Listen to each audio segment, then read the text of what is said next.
This is Focus on Your Health on the KJAZ Radio Network. It's brought to you by Kingman Regional Medical Center in historic Kingman, Arizona. I'm T.G. LaFredo, and this is the Measles Special Edition. Joining me this week is Dr. Lyanna LaFredo, pediatrician at Joshua Tree Pediatrics. Hi, Dr. LaFredo. Hi. What is going on in this country with measles? Well, there has been an outbreak of the measles very recently, and everyone probably knows about it. Everyone's also been inundated with a lot of information about it, but there are only 4 important points that we need to know about the measles. Number 1 is, how does one get the measles? And number 2, how do we recognize it? Number 3, what should we do when we suspect the measles?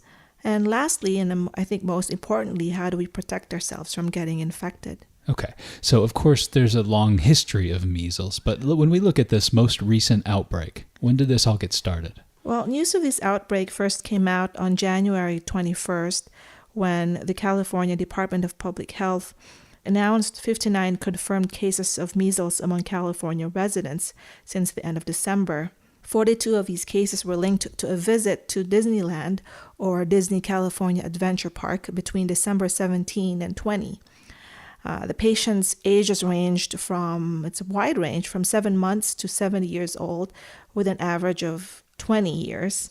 They were able to confirm the vaccination status of 34 of these 59 cases, and 28 of these 34 cases were in unvaccinated people. Since that initial announcement, measles cases have I was going to say they've been spotted. I guess that's the right Yeah. verb for it. They've been spotted all around the country. Mm-hmm.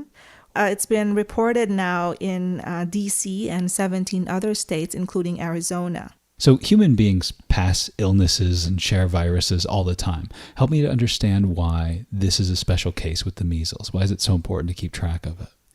Well, public health officials are really working hard to contain this outbreak because in the 1950s, before the measles vaccine was introduced, we had 500,000 reported cases leading to 500 deaths yearly.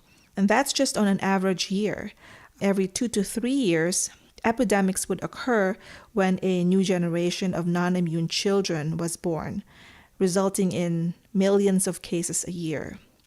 In 1963, the measles vaccine was introduced, and since then the rates have dropped, such that in the year 2000, measles was declared eliminated from the U.S. The few cases we saw were imported. So since that time, we just get about 34 to 140 cases a year. I understand there was a large jump in the number of cases last year. Yeah, last year the number of cases jumped to over 600 cases, and this was attributed to measles epidemics in the Philippines and Vietnam when Typhoon Haiyan, which probably everyone heard about, interrupted their vaccination programs. This year, however, since we've had over 100 cases already, just in this past month alone, we are on pace to double that number. Oh boy. Tell me how measles is transmitted. The measles virus is an airborne virus, which means you can catch it when someone with the measles coughs or sneezes and you breathe in that contaminated air. We can also catch it if we touch contaminated surfaces and then proceed to touch our faces. The measles virus, survives outside the body for 2 hours, so it can linger there even after that person has left the room. It's estimated that an infected person will infect 90% of the non-immune people he comes into contact with. Wow, okay. He is contagious from 4 days before the appearance of the measles rash, when people do not yet realize they have the measles, until 4 days afterward. Okay. So if we suspect we've come into contact with measles, how will we know? Well, the very first symptom you will notice would be the appearance of a fever. Usually this fever is a low-grade fever, maybe around 100, 101, but then it gradually increases until it goes up to 103, 104, 105. And then later on, you start having what we call the 3 C's: cough, coryza or runny nose, and conjunctivitis. And then your throat gets really red. If you go to a doctor, at this point, this is what we call the prodromal period. If you go to a doctor, they might think you just have like a regular virus because you just have this fever and the cough, runny nose, and a conjunctivitis, which could be any virus. But if they look inside your throat, they could find what is called Koplik spots, which are these white spots in the back of the throat with like a red base. And this is usually indicative of the measles. However, it's important to note, since we haven't had measles in decades, quite a few providers or doctors would fail to recognize they're not used to seeing yeah, this, huh? It's not used, yeah. I imagine at this point they're all getting updates and reminders, right? Yep. This prodromal period usually lasts about 2 to 4 days, but it could last a week. Okay. So after that, what happens next? After the prodromal period, then you get the telltale rash, which is this red, we call it a maculopapular rash because it's flat and raised. Rash that begins along the hairline. I don't get how it could be flat and raised. What's that mean? Well, some areas are flat, some areas are raised. Oh, okay. Yeah. So it's a topographic map. Yeah. So they're red spots. So some are flat, some are raised. And then they usually begin along the hairline and gradually move downward. So down the body and outward. So down the trunk and then what, out toward the extremities? Yeah. Okay. Initially, the rash will blanch. So when you press on it, it turns white or goes away. But in time, it gets darker. Sometimes it becomes kind of brownish and won't blanch. Okay. In the more severe areas, like a few days along, the skin could peel. The rash usually lasts about 5 to 6 days before it disappears. So this all sounds inconvenient, but kind of reminds me in a way of having the chicken pox when I was a kid. And I'm having a hard time understanding how 500 people a year used to die from this. Well, that's that's a typical appearance of it. But in about 30% of cases, you get complications from the measles. And the measles complications include diarrhea, ear infections, pneumonia, encephalitis or brain infections, and seizures in a few people. So in children younger than 5, the most common cause of death is pneumonia when they get that complication.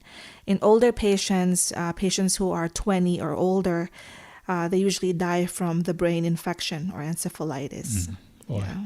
Well, I'm kind of stealing your plot twist here, but I have a note about subacute sclerosing panencephalitis. Well, this is one of the rare complications of measles and really the scariest complication because it appears anywhere from a month to 27 years after you've had the measles. So this happens after you've thought you've recovered from the measles. And what happens is the measles virus is actually stayed in your brain and is slowly infecting it and slowly destroying the brain tissue. So there's a gradual and progressive deterioration of brain function. The first sign of this would usually be maybe, like memory loss, being forgetful. In kids, probably you'd notice that, they're not doing as well in school as they used to. And then suddenly you'd notice, their behavioral changes, their behavioral or personality changes. And then after that, they get like this, what we call ataxia or loss of balance or clumsiness. And then they'll start having myoclonic seizures, which are these like what you imagine when you have epileptic patients. And then eventually, death usually occurs after 1 to 3 years. Wow. Mm-hmm. Have you ever seen a case of this? I have. When I was a medical student in the Philippines, I did see one patient who had this. She was 9. Oh, no. So, and I think she had the measles when she was a baby. But she was nonverbal. She couldn't really walk anymore. She was just bedridden. And she did have frequent seizures. Oh, and she was in hospital then because we were trying to control her seizures. Oh. Yeah. Okay. So we're talking about how measles can spread. What happens if pregnant women become infected? In pregnant women, when they get sick with the measles, so they'll have the same symptoms. If they're unvaccinated, they'll have the same symptoms. But in addition to that, the infection can result in premature births, spontaneous abortion, and they could giving birth to low birth weight infants. Mm-hmm. There are reports of birth defects as well, although it's not been, really documented.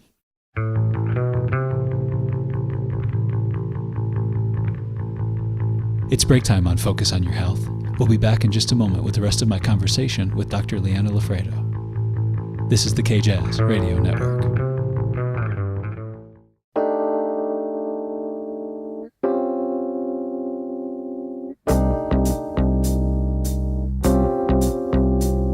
Welcome back to Focus on Your Health, here on the KJazz Radio Network.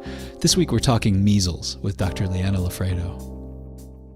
We talked about the classic signs of the measles, but it's also important to know that measles can manifest in other ways as well, and so we could recognize the measles when the rare manifestations occur.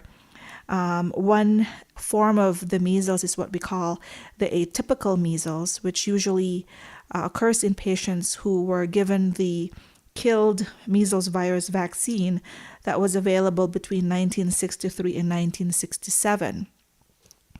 And what they found was that this vaccine wasn't really effective.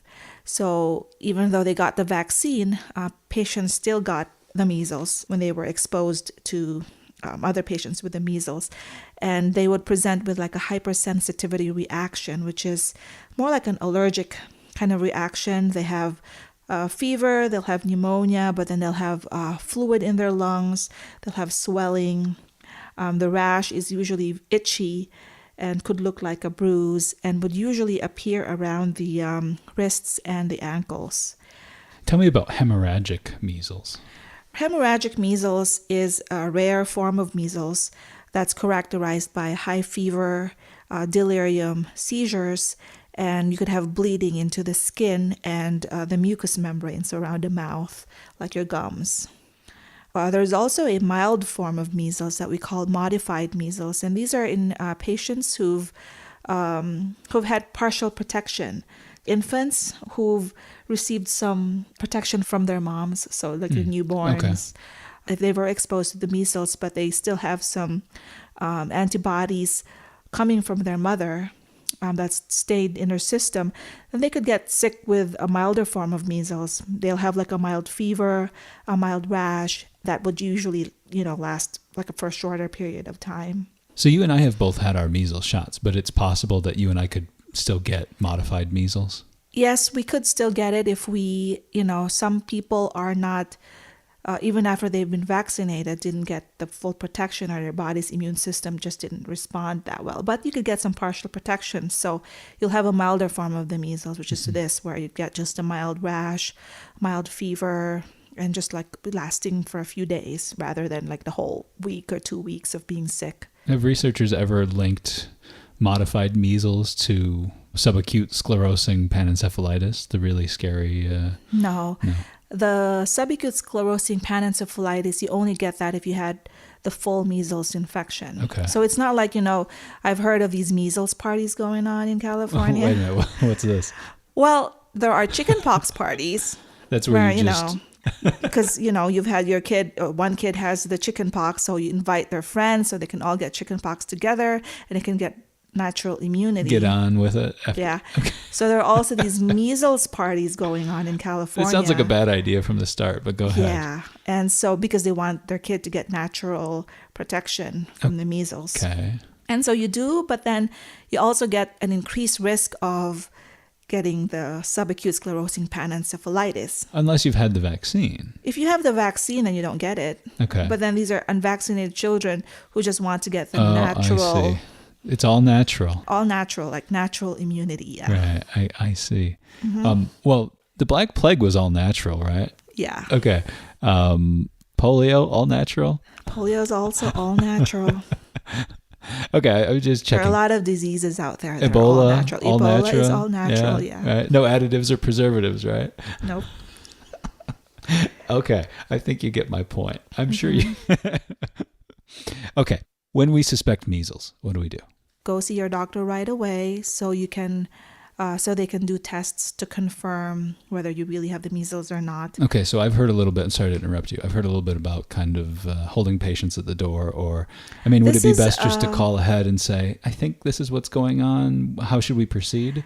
The health department has, because of the confirmed cases here in Arizona who've gone to urgent care centers and possibly exposed people there, they're now saying that For patients with suspected cases of the measles, as soon as they get in the door, they should put a mask on so that, even when they cough or they sneeze, it could be contained.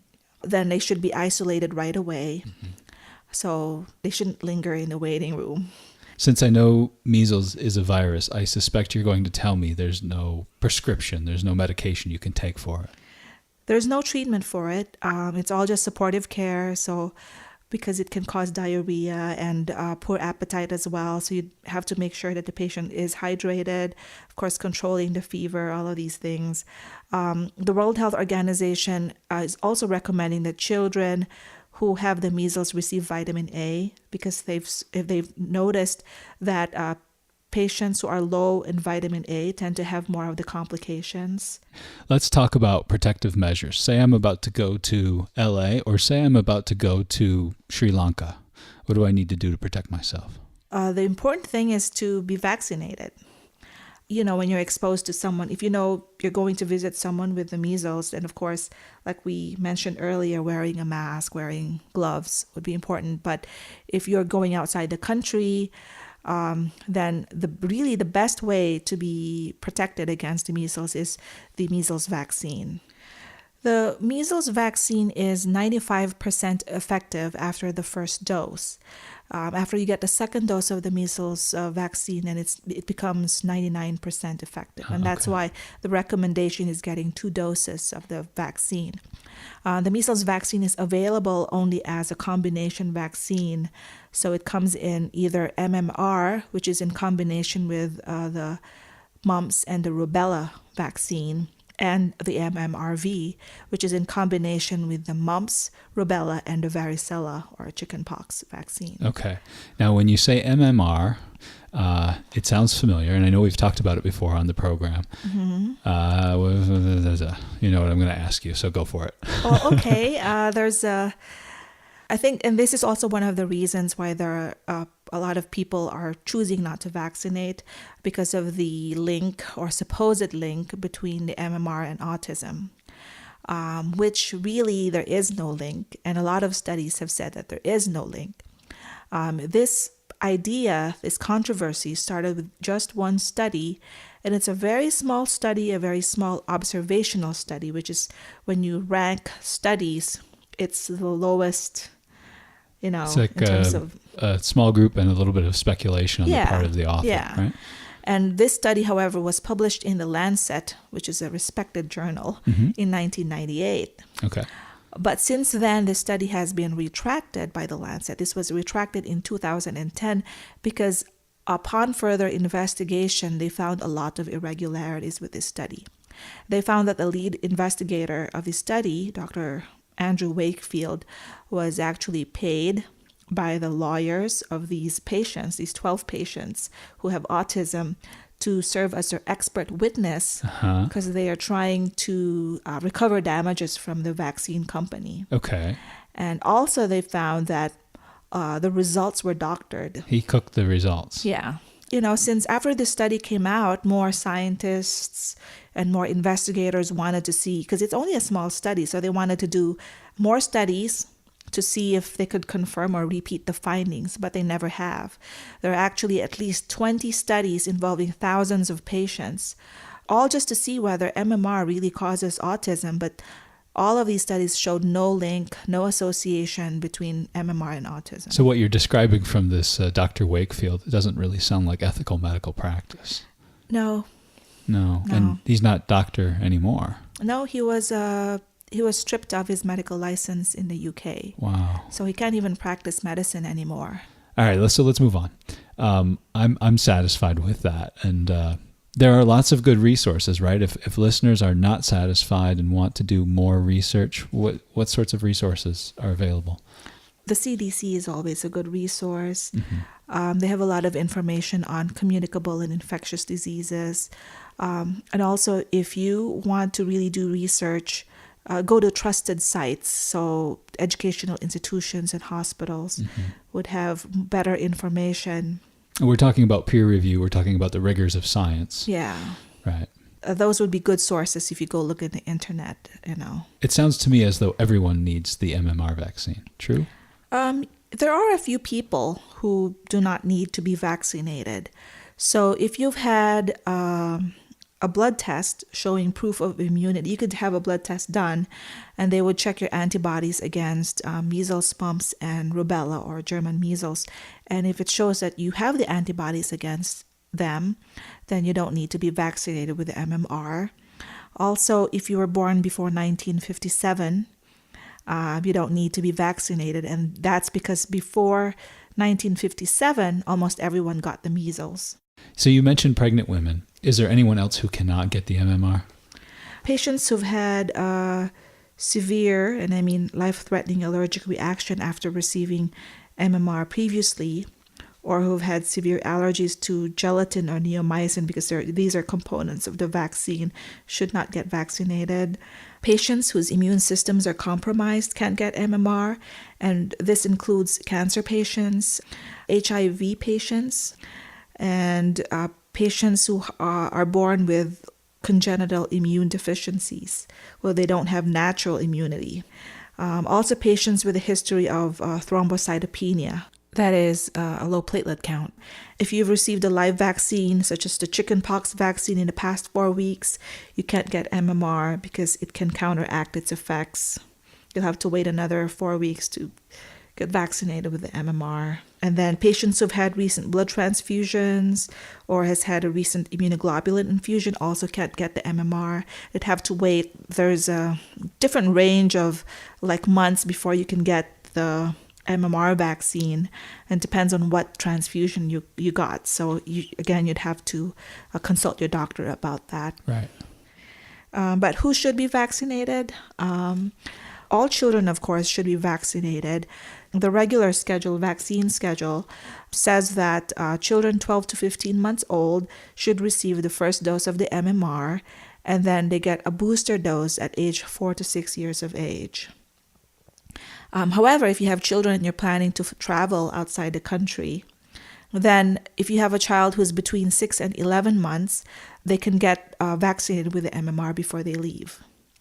If your child is 12 months at least and you plan to leave the country, then they should get a second MMR early. Do not, not wait until they're 4 to 6 to get the booster. Mm-hmm. They can wait about 4 weeks later. So just 4 weeks after the first dose, right, they get the second dose, and that counts, and then they're safe to travel. Adults would also need to be vaccinated. So students, college students, or any kind of student, if you're going to be involved in school, you need to be vaccinated because of outbreaks occurring in schools. Sounds like teachers, professors as well. Yeah. Also, people involved in childcare should get vaccinated. And also, if you're an adult who plans to travel outside the country, or you want to go on a cruise, then you should be vaccinated as well. Right. If you work in a hospital or a medical office or clinic, then of course you're going to be at increased risk of being exposed to sick people, so you should be vaccinated with the MMR. Right. And also, if you're a woman of childbearing age, you should be vaccinated because of the harm to the fetus if a pregnant woman gets sick with the measles. Well, that brings us to something we've talked about before on the program, and that is herd immunity. Herd immunity is this concept of immunizing everyone who can be immunized. It works as a cocoon for patients who can't be vaccinated. And herd immunity is basically society. I see it as society or other people caring about one another, because you want to get vaccinated so that the people who can't get vaccinated won't get sick from you. You protect yourself and you protect others as well. Yeah. What a nice idea. Mm-hmm. That's Dr. Lyanna LaFredo of Joshua Tree Pediatrics. You can reach her office at 928-681-8706. That's 681-8706. And that's this week's show. I'm T.G. LaFredo. Thank you for listening. And please join me again next Saturday at 11:30 a.m. for another edition of Focus on Your Health, right here on the KJazz Radio Network.